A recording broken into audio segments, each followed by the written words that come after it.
The first chapter for Mojuro, the sequel to Jujutsu Kaisen, is out, and honestly, a lot happens, so let's go over it. We start the chapter off with one of our main characters, Madu, in his spaceship overlooking Earth, and as they're looking down, they're talking about how Japan actually has this cursed energy, and a lot of the people there have cursed techniques that are similar to the alien abilities. So naturally, they're going to want to go down and inspect things. However, from here, we get multiple different scene changes and time skips. And that's when we cut to one of our other main characters, Yuka, who is one of the grandchildren of Yuta and Maki. And in this entire flashback, the entire premise is the fact that she wants Yuta's ring because Yuta wants to give it to her.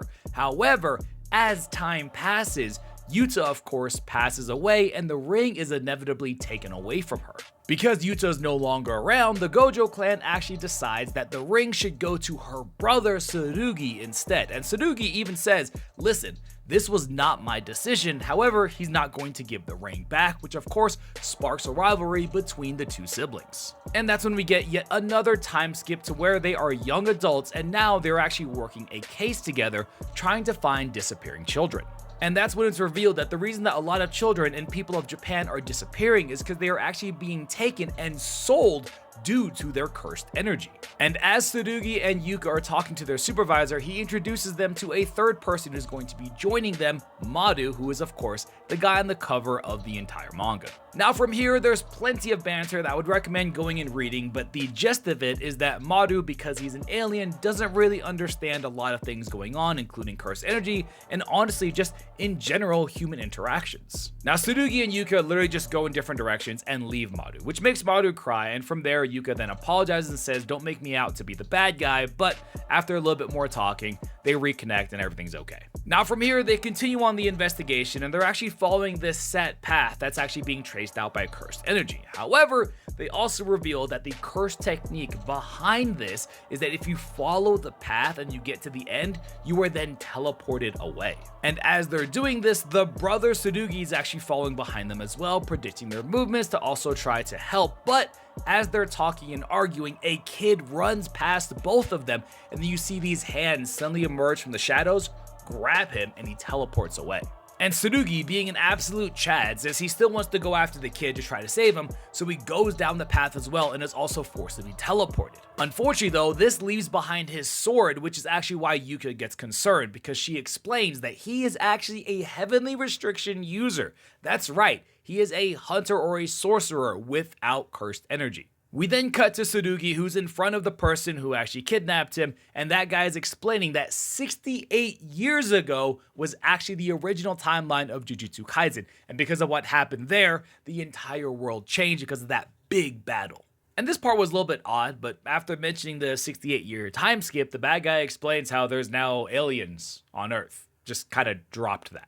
Now from here, as he's explaining everything to Tsurugi, he's also kicking him in the face constantly because he's bound and he can't really fight back. But then, boom, Yuka busts in, and it turns out the way that she was able to find him was because of Madu, who used one of his alien curse techniques to find Tsurugi. Now, despite their current situation, the first thing that Yuka does is actually challenge Tsurugi to a battle, despite the fact that they're still in this precarious situation.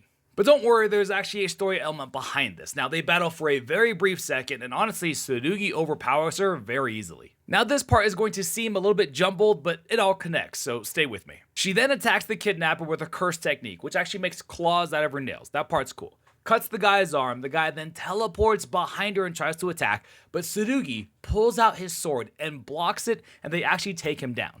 Now from here, Yuka acknowledges just how strong Tsurugi has gotten, and we go into a flashback to explain the entire ring situation. It turns out that Tsurugi actually did want the ring whenever he was a kid, but Yuta wanted to give it to Yuka because it's actually a protective charm. From there, Tsurugi was like, okay, that makes sense, my sister should have it. However, it was forced on him. So what he wants to do is to become so strong that the Gojo family and the Gojo clan will decide he's strong enough, he doesn't need the ring, and he can give the ring back to his sister. So the entire time, him being strong, him doing all of this, it's so he can actually give the ring back. Now it turns out the bad guy wasn't down for the count, and he actually activates his ability and he's attempting to teleport all of the children away so that he can actually do this one last sell and make a big buck. However, Madu then uses his curse technique by revealing the third eye on his forehead, which we don't know exactly what happens, but it knocks the guy out. And then boom, Yuka and Sugi turn around and think, are you an alien? Overall, a wild chapter, a lot happened. It was pretty darn good. I'm really excited for this sequel/spinoff, but let me know what you guys think.